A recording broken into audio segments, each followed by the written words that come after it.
নমস্কাৰ, মই ইউটিউব চেনেলৰ পৰা অনিল বৰুৱাই কৈছোঁ। সঁচাকৈ আজি জুবিন গাৰ্গ এই পৃথিৱীত নাই। এই পৃথিৱীৰ পৰা চিৰদিনৰ কাৰণে বিদায় লয়। সঁচাকৈ আমি অন্তৰ সদায় খুব দুখ পাইছোঁ। এজন মহান শিল্পী, তেওঁ আজি এই পৃথিৱীত নাই।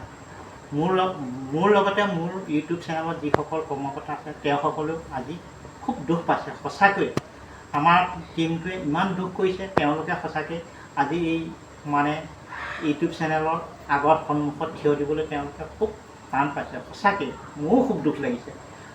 মই তেখেতৰ গান শুনি ইমান ভাল পাওঁ। তেখেতে যিবিলাক গাই গৈ থৈ গ'ল আমাৰ কাৰণে বা পৃথিৱীত তেওঁ যিবিলাক গান গাই থৈ গ'ল স্মৰণীয় হৈ ৰ'ব।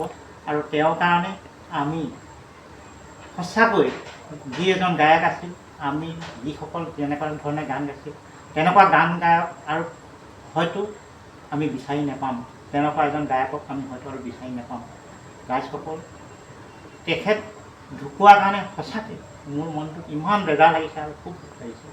আজি মই ক'লৈকো নগৈ তেখেতৰ যেতিয়াই মই মৃত্যু হোৱা বুলি শুনিলোঁ মনটো ইমানেই দুখ লাগিলে।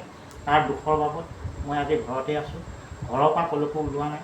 ইমান দুখ পাইছোঁ। আৰু মোৰ লগৰ যিবিলাক ল'ৰা ছোৱালীয়ে মোৰ লগত এই মোৰ ইউটিউব চেনেলত অংশগ্ৰহণ কৰিছিল, তেওঁলোকেও মোক ঘৰলৈ আহিছিল, কিন্তু তেওঁলোকে এই ইউটিউব চেনেলৰ আগত ওলাবলৈ বেয়া পাইছে, সঁচাকৈ দুখ পাইছে। তেওঁলোকেও কান্দিছে। হয়, মোৰ খুব দুখ লাগিছে। ৰাইজসকল, মই আজিলৈ আৰু মই বেছিকৈ ক'ব নোৱাৰোঁ। গতিকে এইখিনিকে কৈ তেওঁ আত্মাই যে চিৰ শান্তি পায় তাকে কৈ মই সামৰণি মাৰিলোঁ। নমস্কাৰ।